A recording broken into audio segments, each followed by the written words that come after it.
Magandang araw mga bata, mabuhay sa ating aralin sa Sibika. Ngayon, ating pag-aralan ang mga hanap buhay, produkto at kalakal sa aming lalawigan at rehiyon. Sa araling ito ay iyong sasagutin ang mahalagang tanong na ito.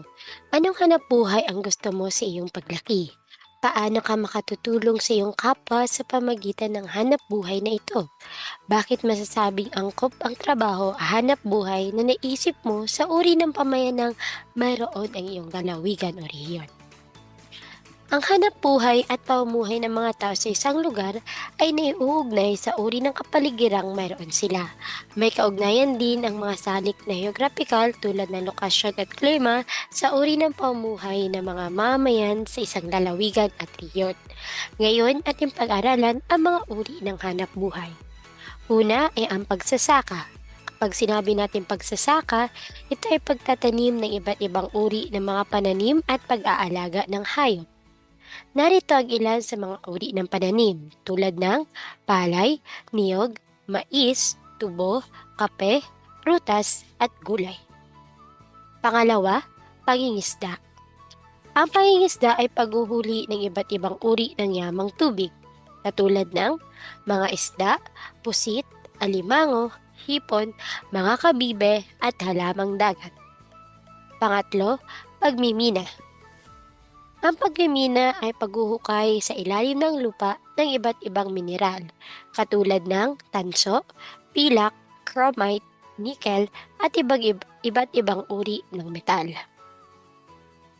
At pang-apat, pagtotroso. Ang pagtotroso ay pagpuputol ng mga puno upang gawing mga kasangkapan. Ngayon naman, ating pag-aralan ang iba pang mga hanap buhay sa bansa. Una ay ang hanap buhay ng mga profesional. Pag sinabi nating hanap buhay ng mga profesional, ito ay trabaho kung saan sinasagawa ang kanyang napag-aralan. Halimbawa, doktor, abogado, enhenyero, arkitekto at guro. Pangalawa, hanap buhay ng mga manggagawang pisikal. Maliban sa mga profesional, ay isa pang pangkat ng mga manggagawang naglilingkod at minsan ay nagpoproseso sa mga produktong nagmumula sa mga pamayanan. Lakas bisig ang puhunan ng mga manggagawang pisikal sa kanilang paglilingkod at pag-ahanap buhay. May dalawang uri ng manggagawang pisikal. Una ay ang manggagawang sanay or skilled workers at pangalawa ay ang manggagawang di sanay or non-skilled workers. Manggagawang sanay, sila ay mga manggagawang nagtapos ng bokasyonal o teknikal at nakapagsanay, katulad ng mekaniko, driver, mananahi, tubero at welder. Kapag naman manggagawang di sanay, sila ang manggagawang hindi na nakapagsanay o pumasok sa formal na paaralan upang matutuhan ang gawain, subalit natutuhan at napagbubuti nila ang kakayahan habang gumagawa at nagkakaroon ng karanasan sa napiling larangan. Ilan sa mga ito ay ang kargador, labandera, tagawalis at kasambahay. At panghuli, negosyante o namumuhunan. Mahalaga sa sektor o bahagi ng ating lipunan ang mga negosyante o namumuhunan sapagkat nakapagbibigay sila ng trabaho o hanap buhay sa ating mga kababayan. Kumikita rin ang pamahalaan sa buwis na kanilang binabayaran at nakatutulong sila sa mga mamayan sa pamagitan ng produktong kanilang nalilikha.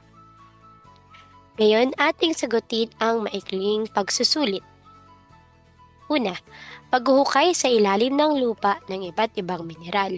Ito ba ay A. Pagsasaka, B. Pangingisda, C. Pagtotroso, or D. Pagmimina? Ang tamang sagot ay letter D. Pagmimina. Pangalawa, paghuhuli ng iba't ibang uri ng yamang tubig. A. Pagsasaka, B. Pangingisda, C. Pagtotroso, or D. Pagmimina? Ang tamang sagot ay letter B, pangingisda. Pangatlo, pagpuputol ng mga puno upang gawing mga kasangkapan. A. Pagsasaka, B. Pangingisda, C. Pagtotroso, or D. Pagmimina. Ang tamang sagot ay letter C, pagtotroso. Pang-apat, pagtatanim ng iba't ibang uri ng mga pananim at pag-aalaga ng hayop. A. Pagsasaka, B. Pangingisda, C. Pagtotroso, or D. Pagmimina. Ang tamang sagot ay letter A. Pagsasaka. Panlima, anong hanap buhay ang doktor? Ito ba ay A. Hanap buhay ng professional, hanap buhay ng skilled workers, or C. Hanap buhay ng non-skilled workers? Ang tamang sagot ay letter A. Hanap buhay ng mga profesional. Pang-anim, anong hanap buhay ang driver? A. Hanap buhay ng mga profesional, B. Hanap buhay ng skilled workers, or letter C. Hanap buhay ng non-skilled workers? Ang tamang sagot ay letter B. Hanap buhay ng skilled workers. Pampito, anong hanap buhay ang tagawalis? A. Hanap buhay ng mga profesional, B. Hanap buhay ng skilled workers, or C. Hanap buhay ng non-skilled workers?